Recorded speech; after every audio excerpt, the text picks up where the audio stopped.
More Dead Island 2 news? Oh, yes, sir.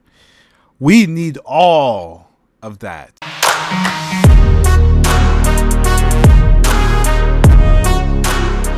What's going on, everybody? It's your boy X here. Welcome to another video. And so today we got some more Dead Island 2 news. Now, again, you guys know how excited I am about this game. I cannot wait until April when this game comes out and stuff. But now we have the final previews coming from IGN. Again, I only cover games like this that I'm super pumped about and super excited about, and this is one of these games and stuff. I can't wait for this game. All the gameplay and the footage that I have seen, this is a day one. So I just can't wait. But hopefully this can answer some questions that I still have or concerns and stuff. If not, then of course, you know, we'll wait till the game fully comes out and stuff, and then we'll talk about it and stuff. If you guys do enjoy today's video, make sure you smash the like button, subscribe if you're new to the channel, if you're out so much. As the one survivor seemingly immune to the zombie infection running rampant in its quarantined Los Angeles setting, Dead Island 2 lets you become the most pugilistic plastic surgeon in Hollywood, doling out blunt force facelifts to every valley ghoul and undead surfer dude staggering around its post-apocalyptic paradise setting. During my recent hands-on with the first 5 hours of this long-awaited zombie-slaying sequel, I had a blood-splattered blast becoming the rotting flesh prince of Bel-Air, and turning every floor in the city into a ghastly red carpet, even if it did feel at times like I'd curb-stomped a lot of these same skulls before.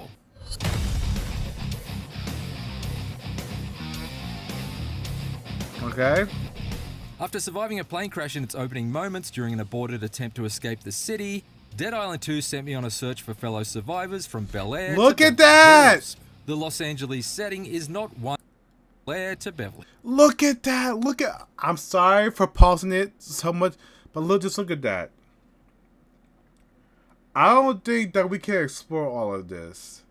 I will hope so, but this is the detail, man. It just looks so great. And this guy's been playing for 5 hours. All right, so let's see what we have to say. Hills. The Los Angeles setting is not one big open world. Instead, it's 10 districts stitched together by loading screens, and despite the presence of countless abandoned... Oh, no. Oh. Damn. I was hoping that it was open world. You could explore all of Los Angeles. Damn. But it did say that it was... He said it's 10 districts for loading screen, but that sucks. In vehicles, you're forced to remain carbon neutral by roaming around entirely on foot at a speed that feels somewhat listless in the wake of Dying Light 2's high-speed wall run. Dang, there's no cars too. I mean, okay, but again, I would prefer this game to be open world and stuff. You know, cause it'll be great to just explore all of LA. Going from Bel-Air to Santa Monica without loading screens or whatever, but I mean 10 districts, hopefully that they're huge and stuff you can really explore, but it's kind of like a semi-open world, but I don't know. Still, each section of the city I've seen so far is sizable and encourages exploration and return visits, with interesting side missions to discover. Hello? Don't run away! And overpowered super zombies to encounter that will slaughter you with a single hit if your character isn't at a high enough level. Speaking of which, Dead Island 2 allows you to choose from 6 different slayers, each with their own base strengths and weaknesses. Amy is agile and athletic, able to regain stamina with each weapon throw and gains a damage boost when attacking isolated zombies. Okay. While stuntman Jacob has more health and his attacks grow more powerful when landed in quick succession. For my playthrough, I opted for Ryan, the more tank-like member of Dead Island 2's playable cast, who regains health every time he knocks a zombie to the ground. Ryan is described as an exotic dancer and is dressed like a fireman on his way to a bachelorette party, but the closest he gets to a stripper's pole is the steel pole he uses to strip the arms and legs off his undead assailants.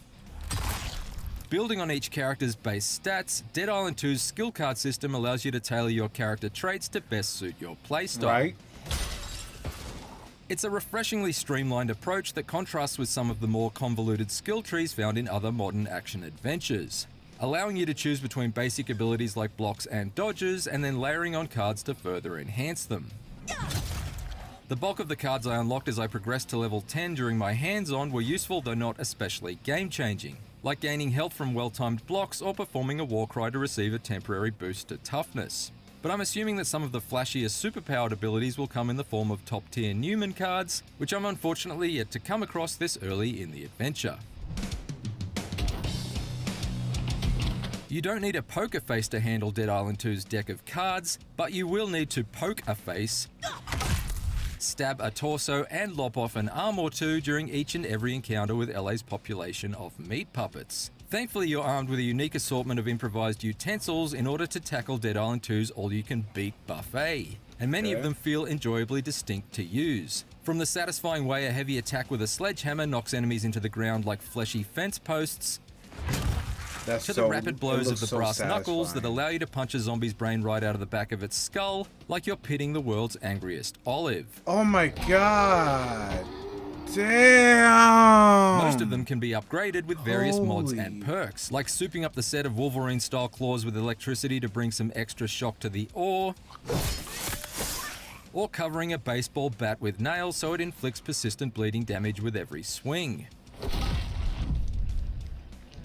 There's some strategy to weapon choice too. A fire-augmented hammer is less effective against a zombie that's already in flames, for example. Now, again, the open world thing is kind of a bummer, but I can see why they chose not to go that route, because again, if they did, they wouldn't have put as much detail as each location and stuff, and just focus in on those one location and stuff, because this detail in this house is amazing.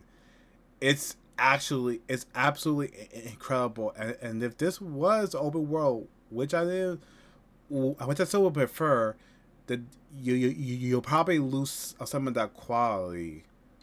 So it's good to load up with a set of smacking and slashing tools to suit all occasions. My mastery of my arsenal was tested during one side mission, where a Gen Z influencer tasked me with dispatching waves of monsters in various specific ways in order to capture footage for her channel. By the end of it, I'd bludgeoned, bisected, and barbecued enough undead assailants to fill her Twitch stream with a steady stream of twitching bodies, and had plenty of laughs while I was at it.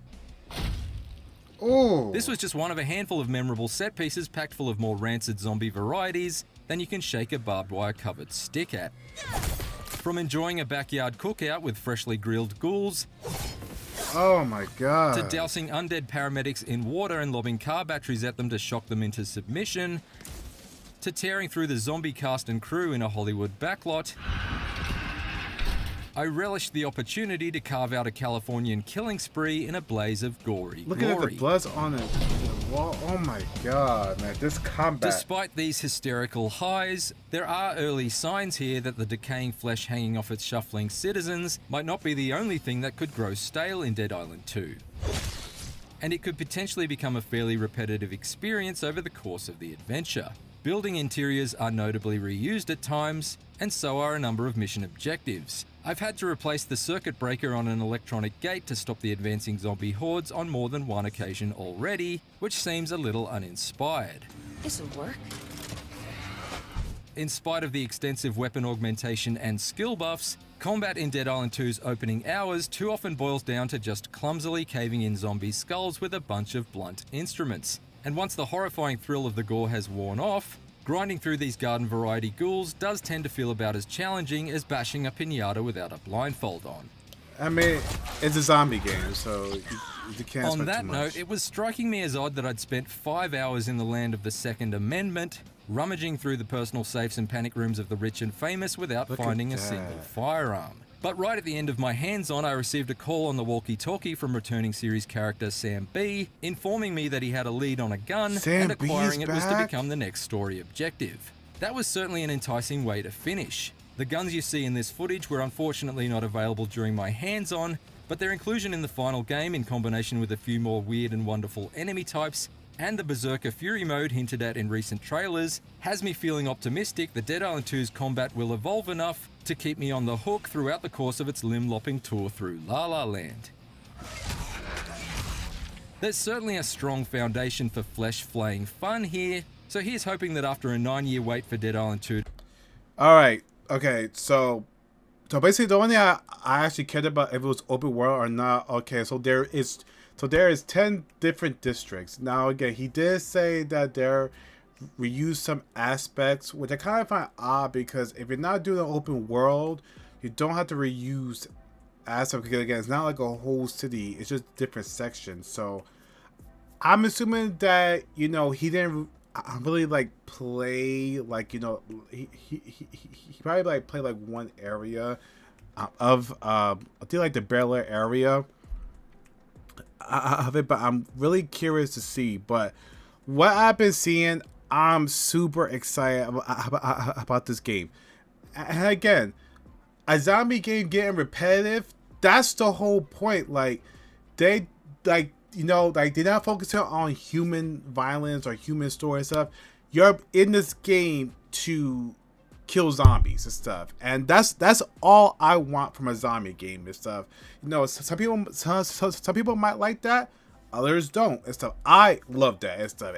Just give me a sword, a knife, a hammer and stuff, and I'll just go to town for hours and stuff. But yeah, for everything that I seen and stuff, it just looks great and stuff. The details of the enemies. Hopefully that these districts are open and you can explore and stuff, because that would be great. I mean, 10 districts, maybe they can add more and stuff, like and stuff until we get, you know, all of LA and stuff. But this, I'm assuming that it's Venice Beach and stuff, but it just looks great. That they would have done so much detail if it was open world, probably not, because again, it'll be too much. But just how the weapons look, just everything about this just screams detail and stuff. And just given what zombies fans love, just smashing zombies' heads and stuff. That's all I ever wanted for this game. But the way that the flesh system is, and the gore and all different weapons and stuff that you can use and stuff, it's gonna make this very a fun experience. If and nothing else, even if the story is trash, the gameplay is what is going to carry this game and stuff, and I'm looking forward to the most. But yeah, Dead Island 2 and stuff right around the corner. I cannot wait and stuff to get my hands on this game so badly and stuff. It's gonna be epic, man. I will continue to cover this game if we get some more gameplay down the line and stuff. I don't know, because these are the final previews and stuff, but from what I've seen, I am completely sold on this game. If you guys did enjoy today's video, make sure that you smash the like button, subscribe if you're new to the channel, make sure you out the channel so much. Stay safe, guys. Take it easy. Peace.